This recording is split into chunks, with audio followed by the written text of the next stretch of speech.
Another studio after studio. Gẹ́lẹ́gẹ́ ni aago méjì lù.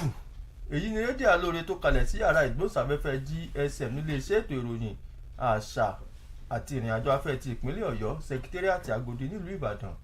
Ìròyìn àgbáyé ni a mú wá fún yín. Orúkọ tèmi ni Adémọ́lá Ọlátúnjí. Ṣáájú ẹ gbọ́ kókó tó jẹyọ nínú àwọn ìròyìn ọ̀hún. Ilé ìgbìmọ̀ asòfin ìpínlẹ̀ Ọ̀yọ́ ti fún àwọn alága ìjọba ìbílẹ̀ ní gbèdéke ọ̀sẹ̀ méjì láti wá jábọ̀ onírúurú àkànṣe iṣẹ́ tí wọ́n ti gùn lé. Ọ̀nàrẹ́bù Ọlájídé ti rọ́pò olóògbé Ọ̀nàrẹ́bù Pópóọlá gẹ́gẹ́ bí alága ìgbìmọ̀ ilé asòfin tó ń rí sí ọ̀rọ̀ ìjọba ìbílẹ̀ àti oyè jíjẹ. Kọmíṣánná fún ọ̀rọ̀ ọ̀dọ́ àti eré ìdárayá ti sọ di mímọ̀ pé ìjọba ìpínlẹ̀ Ọ̀yọ́ yóò ṣe kóríyá fún àwọn ikọ̀ eléré ìdárayá tí wọ́n ṣojú ilẹ̀ Nàìjíríà láti ìpínlẹ̀ Ọ̀yọ́.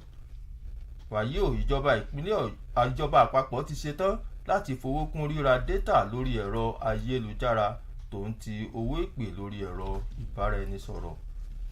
Ìròyìn ilẹ̀ òkèèrè. Àwọn ọmọ ológun nílẹ̀ Taiwan tún ti gbáradì lẹ́yìn ìgbà tí ilẹ̀ China ti ṣe ìdúnkokò sí ilẹ̀ náà. Báyìí ẹ jẹ́ ká gbọ́ ìròyìn lẹ́kùnrẹ́rẹ́.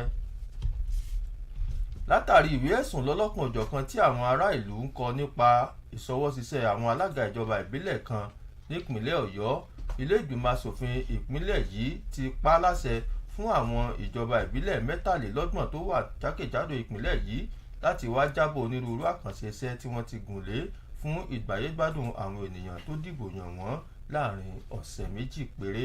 Ìjábọ̀ ọ̀hún ló gbọ́dọ̀ wà ní ẹ̀kúnrẹ́rẹ́ owó tó wọlé àti bí wọ́n ṣe ń ná owó náà ní ìjọba ìbílẹ̀ kó wa wọn tó ń ti ìjọba ìbílẹ̀ onídàgbàsókè tó wà lárọ̀ọ́wọ́tó wọn pẹ̀lú. Pàápàá jùlọ owó tí wọ́n ń gbà láti ọ̀dọ̀ ìjọba ìpínlẹ̀ Ọ̀yọ́, owó tí wọ́n ń pa wọlé, àwọn ètò tó ń ti àkànṣe iṣẹ́ tí wọ́n ti gùn lé láàrin oṣù kìíní sí oṣù keje ọdún tí a wà nínú rẹ̀ yìí. Àṣẹ náà ló jẹyọ níbi ìjókòó ilé ìgbìmọ̀ asòfin èyí tí ó wáyé lánàá, níbi tí Ọ̀nàrẹ́bù Babájídé Gabriel láti ìjọba ìbílẹ̀ Àríwá Ìbàdàn kejì ti gbé àbá kalẹ̀ tí Ọ̀nàrẹ́bù Hakeem Mustapha láti ìjọba ìbílẹ̀ Kájọlà àti Ọ̀nàrẹ́bù Abdullahi Abdulrazak láti ìlà oòrùn gúúsù Ìbàdàn kìíní sí ìdíjọ kejì àbá ọ̀hún. Àṣẹ náà ló jẹ́ pípa ní dandan látàrí ìwé ẹ̀sùn mẹ́ta èyí tí wọ́n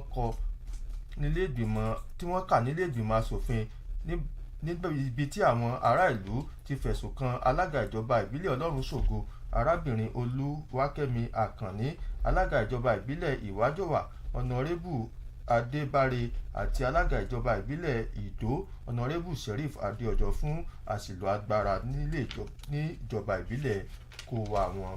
Ilé ìgbìmọ̀ asòfin ìpínlẹ̀ Ọ̀yọ́ wá rọ àwọn alága ìjọba ìbílẹ̀ yíká ìpínlẹ̀ Ọ̀yọ́ láti ṣe ohun tó tọ́ nípa pípèsè àwọn ohun amáyédẹrùn fún àwọn ènìyàn tó dìbò yàn wọ́n fún ìgbáyégbádùn wọn. Bákan náà, ilé ìgbìmọ̀ asòfin ìpínlẹ̀ Ọ̀yọ́ ti kéde asòfin tó ń ṣojú ẹkùn ìdìbò ìjọba ìbílẹ̀ Lágelú Ọ̀nàrẹ́bù Akíntúndé Ọlájídé, ẹni tí gbogbo ènìyàn mọ̀ sí AKT, gẹ́gẹ́ bí alága ìgbìmọ̀ tuntun fún ìgbìmọ̀ tó ń rí sí ọ̀rọ̀ ìjọba ìbílẹ̀ àti oyè jíjẹ. Ìkéde náà ló wáyé lánàá Ọjọ́bọ̀ níbi ìjókòó ilé ìgbìmọ̀ asòfin èyí tí Ọ̀nàrẹ́bù Adébọ̀ Ògúndòyìn darí rẹ̀. Ìyànsípò AKT ló wáyé látàrí ìpapòdà Ọ̀nàrẹ́bù Olúṣẹ́gun Adémọ́lá Pópóọlá ẹni tí ó ṣojú ẹkùn ìdìbò gúúsù ìlà oòrùn Ìbàdàn kejì ní ọjọ́ 12 oṣù keje ọdún tí a wà yìí. Ọ̀nàrẹ́bù Akíntúndé ló jẹ́ alága ìgbìmọ̀ tó ń rí sí ọ̀rọ̀ òṣìṣẹ́ àti ìgbanisíṣẹ́ nílé ìgbìmọ̀ asòfin tẹ́lẹ̀ rí kí ọlọ́jọ́ tó ní ẹ̀dákùn ẹ̀foríjì wá. Ọ̀nàrẹ́bù Akíntúndé ló jẹ́ alága ìgbìmọ̀ tó ń rí sí ọ̀rọ̀ òṣìṣẹ́ àti ìgbanisíṣẹ́ tẹ́lẹ̀ rí ṣáájú ìyànsípò tí ó wà báyìí. Nígbà tí ó ń bá àwọn akọ̀ròyìn sọ̀rọ̀ lẹ́yìn ìyànsípò rẹ̀, Ọ̀nàrẹ́bù Akíntúndé Ọlájídé tí a mọ̀ sí AKT ṣàpèjúwe ìyànsípò rẹ̀ gẹ́gẹ́ bí ìpè láti sin ìlú, pẹ̀lú àfikún pé Ọ̀nàrẹ́bù Pópóọlá sin ìlú lọ́nà tó tọ́ lákòókò tó wà lókè èèpẹ̀. Wàyí o, ìjọba ìpínlẹ̀ Ọ̀yọ́ ti ṣetán láti ṣètò ìwúrí tó yẹ fún àwọn ikọ̀ eléré ìdárayá tí wọ́n gba àmì ẹ̀yẹ góòlù, fàdákà àti bàbà èyí tí wọ́n ṣojú ilẹ̀ Nàìjíríà láti ìpínlẹ̀ Ọ̀yọ́. Kọmíṣánná fún ọ̀rọ̀ ọ̀dọ́ àti eré ìdárayá Ọ̀nàrẹ́bù Ṣeun Fákóredé ló sọ èyí di mímọ̀ nílùú Ìbàdàn nígbà tí alága tó ń rí sí ọ̀rọ̀ eré ìdárayá nípínlẹ̀ Ọ̀yọ́ àti àwọn ikọ̀ rẹ̀ gbé àmì ẹ̀yẹ ìjáwé olúborí lẹ́ka ẹ̀kẹ́ mímù, ìrìn gbígbé àti kẹ̀kẹ́ gígùn fún un ní ọ́fíìsì rẹ̀. Ọ̀nàrẹ́bù Fákóredé ṣàlàyé síwájú pé àwọn tó jáwé olúborí ọ̀hún ṣojú ìpínlẹ̀ Ọ̀yọ́ dáradára tí ìjọba náà kò sì ní tẹ́tí láti ṣètò ìwúrí fún wọn. Kọmíṣánná fún ọ̀rọ̀ ọ̀dọ́ wá ṣe ìlérí fún wọn pé gómìnà Ṣèyí Mákindé yóò gbà wọ́n lálejò láti mọ rírì iṣẹ́ takuntakun tí wọ́n ṣe ọ̀hún níbi ìdíje àgbáyé tó wáyé náà. Níbi eré ìdárayá irin gbígbé àwọn àkàndá ẹ̀dá tó wáyé ní pápá ìṣeré ilẹ̀ wa nílùú Àbújá, níbi tí Yakub Adésọ̀kan àti Mọ̀dínà Babalọ́lá ti gbé àmì ẹ̀yẹ ipò kejì tí wọ́n gbà lé kọmíṣánná fún ọ̀rọ̀ ọ̀dọ́ lọ́wọ́. Ní báyìí ná, mínísítà fún ètò ìṣúná àti ààtò ìlú ní orílẹ̀-èdè wa Nàìjíríà arábìnrin Zainab Ahmed ti ṣe lálàyé pé ìjọba àpapọ̀ orílẹ̀-èdè yìí ti ń gbèrò láti ṣàfikún owó ríra dátà fún lílo ẹ̀rọ ayélujára àti owó ìpè lórí ẹ̀rọ ìbánisọ̀rọ̀. Gẹ́gẹ́ bí ọ̀rọ̀ mínísítà, eléyìí yóò bẹ̀rẹ̀ nípa ṣíṣe àmúlò ìdá péréte lórí owó orí fún ìpè, àtẹ̀jíṣẹ́ àti dátà ní lílò. Olùrànlọ́wọ́ pàtàkì rẹ̀ lórí ọ̀rọ̀ ìròyìn àti ìbáraàlú sọ̀rọ̀ Yunusa Tanko ṣàlàyé síwájú pé yóò jẹ́ àfikún ìdá 7.5 owó orí ọjà tó ń wọlé fún ètò ọrọ̀ ajé nílẹ̀ Nàìjíríà. Wàyí ò, ìròyìn ilẹ̀ òkèèrè. Àwọn ọmọ ológun nílẹ̀ Taiwan ti ṣètò ìgbáradì iná dídá lẹ́yìn ìgbà tí ìlú Beijing ti parí ìgbáradì àwọn ọmọ ogun rẹ̀ eléyìí tó ti tóbi jùlọ tí wọ́n sì ń dúnkòokò fún gbígba ìṣàkóso ètò ìṣèjọba àwarawa nílẹ̀ Taiwan. A ó ṣe rántí pé abẹnugan nílé ìgbìmọ̀ asòfin ilẹ̀ Amẹ́ríkà Nancy Pelosi ló ti rìnrìn àjò sí ìlú Taiwan lọ́sẹ̀ tó kọjá, èyí tí ó jẹ́ ìrìn àjò tó tóbi jùlọ èyí tí ẹnikẹ́ni tí wọ́n dìbò yàn nílẹ̀ Amẹ́ríkà yóò rìn láti ọ̀pọ̀lọpọ̀ ọdún sẹ́yìn. Orílẹ̀-èdè Taiwan ló ti fẹ̀sùn kan ilẹ̀ China fún lílo àbẹ̀wò Pelosi láti bẹ̀rẹ̀ ìgbáradì eléyìí tó lè mú ìkọlù dání. Báyìí la parí ìròyìn àgbáyé tọ̀sán òní. Ìmọ̀ ká tó máa lọ, ẹ jẹ́ ká tún gbọ́ kókó tó sùyọ nínú ìròyìn lẹ́ẹ̀kan sí i. Ilé ìgbìmọ̀ asòfin ìpínlẹ̀ Ọ̀yọ́ ti fún àwọn alága ìjọba ìbílẹ̀ ní gbèdéke ọ̀sẹ̀ 2 láti wá jábọ̀ onírúurú àkànṣe iṣẹ́ tí wọ́n ti gùn lé. Àtúmọ̀wá fún yín pé Ọ̀nàrẹ́bù Ọlájídé ti rọ́pò olóògbé Ọ̀nàrẹ́bù Pópóọlá gẹ́gẹ́ bí alága ìgbìmọ̀ ilé asòfin tó ń rí sí ọ̀rọ̀ ìjọba ìbílẹ̀ tó ń ti oyè jíjẹ. Wàyí ò, kọmíṣánná fún ọ̀rọ̀ ọ̀dọ́ àti eré ìdárayá nípínlẹ̀ Ọ̀yọ́ ti sọ di mímọ̀ pé ìjọba ìpínlẹ̀ yìí yóò ṣe kóríyá fún àwọn ikọ̀ eléré ìdárayá tí wọ́n ṣojú ilẹ̀ Nàìjíríà láti ìpínlẹ̀ Ọ̀yọ́. Nínú ìròyìn náà, àtúmọ̀wá fún yín pé ìjọba àpapọ̀ ti ṣetán láti fowó kún ríra dátà lórí ẹ̀rọ ayélujára tó ń ti owó ìpè lórí ẹ̀rọ ìbánisọ̀rọ̀. Ìròyìn ilẹ̀ òkèèrè. Àwọn ọmọ ológun nílẹ̀ Taiwan tó ti gbáradì lẹ́yìn ìgbà tí ilẹ̀ China ti ṣe ìdúnkòokò sí ilẹ̀ ọ̀hún. ẹ pàdé wa ní ọjọ́ ajé fún àkọ́tún ìròyìn. Títí di ìgbà náà ẹ ṣeun tẹ́ ń tẹ́tí gbọ́ wa ní ìkànnì rédíò Aloore. ẹ máa yáṣẹ́ ó dàbọ̀. lóòótọ́ àlùkà wà ní ẹrù olódùmarè ni ló fi jẹ́ pé àlùkà wà ní téèyàn bá ṣe lórí òdodo olódùmarè tó lẹ́rù náà ní bá ní gbé e. àgbẹ́kẹ̀lé ìṣèjọba omi tuntun tí ń bẹ nípìnlẹ̀ Ọ̀yọ́ èyí tí gómìnà Ṣèyí Mákindé ń darí nìyí ló fi jẹ́ ọgbà tí ìṣèjọba yìí ti gorí àlééfà ló ti gbé ìlànà ìṣèjọba olóko mẹ́rin kalẹ̀ ẹ̀kọ́ ọ̀fẹ́ ìwòsàn ọ̀fẹ́ ìgbélárugẹ ọrọ̀ ajé ohun ààbò tó gbópọn. lára àṣeyọrí ìlànà yìí ní gbígba iléèwé gíga yunifásitì LAUTECH fúnpínlẹ̀ Ọ̀yọ́ owó ìrànwọ́ fáwọn akẹ́kọ̀ọ́ mọ̀ọ́fin àwọn akẹ́kọ̀ọ́ gbàwé ọ̀fẹ́ ó sì tún gbolùkọ́ síṣẹ́ ìwòsàn ọ̀fẹ́ ní tìbútòrò ìpínlẹ̀ Ọ̀yọ́ nípa kíkọ́ ilé ìwòsàn alábọ́dé sí wọ́ọ̀dù tó dín ní 300 níye àtúnṣe àwọn ilé ìwòsàn tó ti wà tẹ́lẹ̀ òun ilé ìwòsàn alágbèéká kọ́rọ̀ ajé ìpínlẹ̀ wa lè mú gọ́gọ́ sí a ṣàtúnṣe àwọn ọ̀nà tó ti wà tẹ́lẹ̀ a sì tún la tuntun Ìṣẹ́yìn sọ́yọ́ Ìṣẹ́yìn sógbómọ̀ṣọ́ Ìṣẹ́yìn sókè o Ṣakí sọ́gbọ̀rọ̀ àti bẹ́ẹ̀ bẹ́ẹ̀ lọ ìgbélárugẹ iṣẹ́ àgbẹ̀ òun ní ojú pópó tó mọ́lẹ̀ rókoṣo ẹ̀tọ́ àwọn òṣìṣẹ́ àtòṣìṣẹ́ fẹ̀yìntì ò sì tẹ̀tì ààbò sì dúró ore nípìnlẹ̀ Ọ̀yọ́ báwọn ọdẹ onípàkúté ò tiẹ̀ sinmi pàkúté wọn ń dìdẹ olódùmarè tó lẹ́rù ń bá ìṣàkóso ìgbẹ́rù rẹ̀ gómìnà Ṣèyí Mákindé wá ń dúpẹ́ fún àtìlẹ́yìn gbogbo wa nípìnlẹ̀ Ọ̀yọ́ lágbára olódùmarè ibi ire lòkè yìí ń gbé wa rè ibi ire. iléeṣẹ́ ètò ìròyìn àṣà ohun ìrìn àjò afẹ́ tìpínlẹ̀ Ọ̀yọ́ ló ń kéde. àṣà ò gbọ́dọ̀ wọlé gbẹ́yẹlé àṣà ò gbọ́dọ̀. ẹ lẹ́ bàbá àdìo ẹ wo aṣọ ọ̀gbẹ́yẹlé nìkan mọ́ nísìn ẹlẹ́yẹlé gan-an làṣà ń gbé ọ̀rọ̀ ojú òní ìmọ̀ wa rí yín fún. ṣe é rí nígbà tí ìjọba kọ̀ tí ó sọ̀rọ̀ láwọn ọ̀dọ́ ti ṣaṣara bàgbó pé kí gbogbo àwọn oníṣẹ́ bí ó kù lágbègbè wa ni wọ́n bá níjọba sọ pé kámúrí wá ká fọrùn lẹ̀. tá ń sọ bẹ́ẹ̀ àdìo ìwọ náà sì tún pẹ̀lú ọ̀bọ jáwúra mi bí wọ́n mọ̀ pé nǹkan tíjọba ìpínlẹ̀ Ọ̀yọ́ ń sọ ni pé a lè fi nǹkan tó kù díẹ̀ káàtó ṣàtúnṣe nǹkan tí ò dáa ó dáa àdìo láti gbẹ̀ tí wàá dẹ̀hùn ṣé eégún kan ti wá yọrẹ sí babaláwo yín bí. rárá o bàbá. ní nǹkan tó jẹ́ pé kẹ́yìn ọ̀dọ́ tó fọn níjọba ti yàwó tùlù fún ẹ̀ṣọ́ aláàbò àmọ̀tẹ́kùn pé kí wọ́n fi tọ̀gbẹ́ tààlà láti lé gbogbo àwọn ẹni ibi jáde ní kọ̀lọ̀fín wọn bẹ́ẹ̀ ló ṣètò ọlọ́pàá scotland ibi fáàbò gbogbo wa nípìnlẹ̀ Ọ̀yọ́ náà ni ṣèjọba tó wá ṣe yùn ní òwà rẹ̀ nìràn lẹ́rù yóò tún mọ́ ọkọ̀ fẹ́ bí. ọ̀rọ̀ yín yé mi bàbá àmọ́ ọ̀tọ̀ ní táwọn èèyàn mọ̀ ń wíìkì.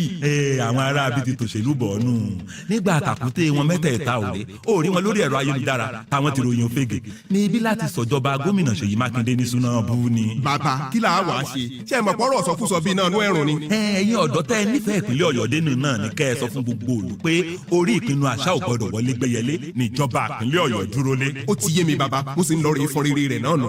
iléeṣẹ́ ètò ìròyìn àṣà ohun ìrìn àjò afẹ́ tìpínlẹ̀ Ọ̀yọ́ ló ń kéde.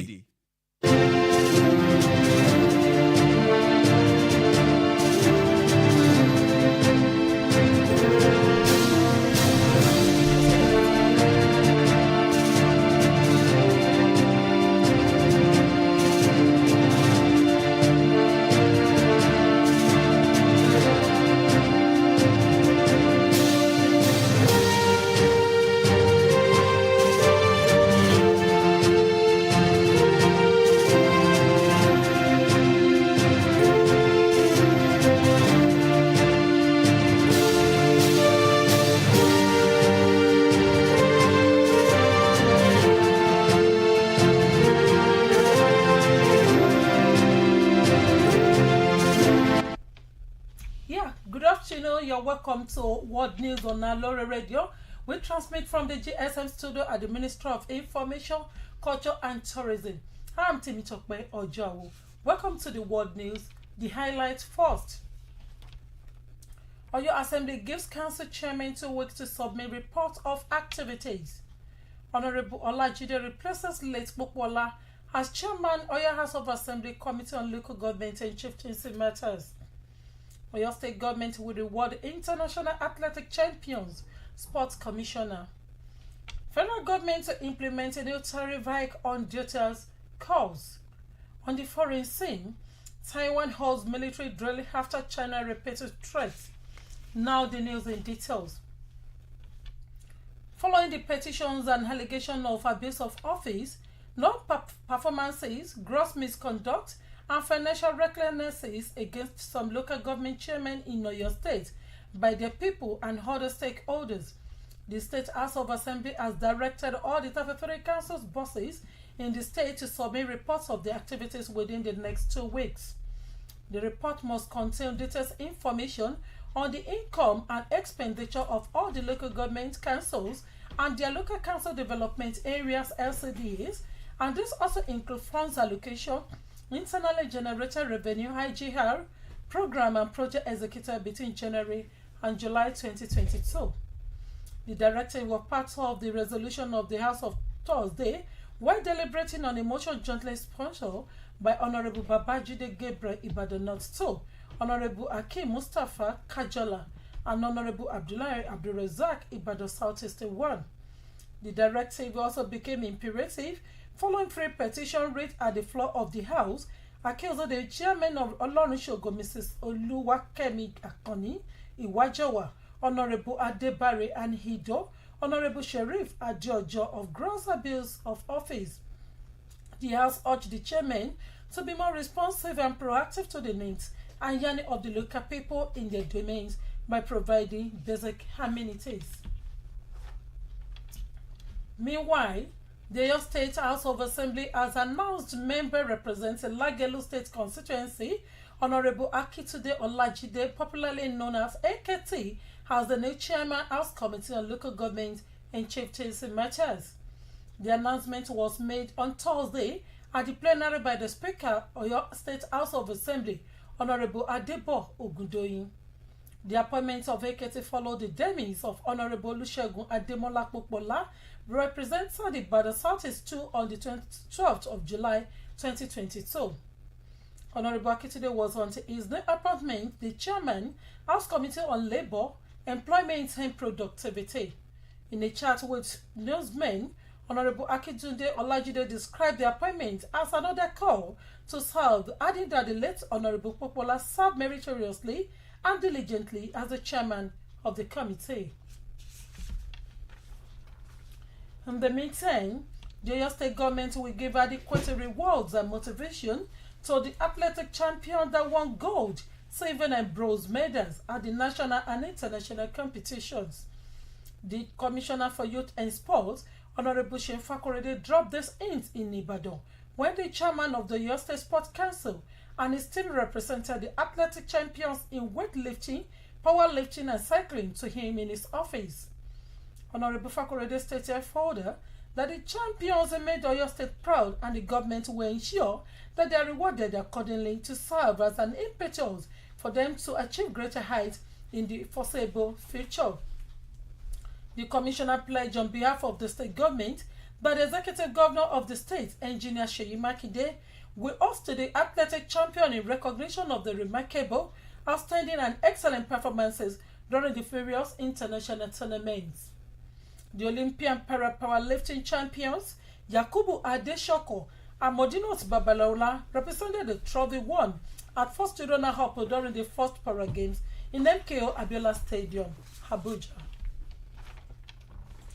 In another development, the Minister of Finance, Budget and National Planning, Zainab Ahmed, has said the federal government is on course to implement a new tariff hike on debtors and calls. According to her, this will start with the implementation of a recent excise duty tax on no-voices call, SMS and data services. The Minister's Special Advisor, Media and Communications, Yunusa Tanko, added that in addition to the existing 7.5% value-added tax paid for goods and services across all sectors of the economy. On the foreign scene, Taiwan Army held another live-fire drill yesterday after Beijing ended its largest ever military exercises around the island and repeated threats to bring the several democracy under its control. Beijing has arranged that a trip to Taiwan last week by U.S. Housekeeper Nancy Pelosi, the highest-ranking elected American officials to visit in decades, staged their survey and sea drills that raised tension to the highest level in years. Taiwan has accused China of using the Pelosi visit as an excuse to kickstart drill that will allow it to rehearse for an invasion. At that ends today's world news. But before we go, the highlights once again. Oyo Assembly gives Council Chairman 2 weeks to submit reports of activities. Honorable Olajide replaces late Popola as Chairman Oyo House of Assembly Committee on Local Government and chieftains matters. Oyo State government will reward international athletic champions, sports commissioner. Federal government to implement a new tariff on data and calls. And finally, on the foreign scene, Taiwan holds military drill after China repeats the threat. And that brought us to the end of today's World News. Join us on Monday at the same time. I'm Temitope Ojawo. I say enjoy your weekend. Bye.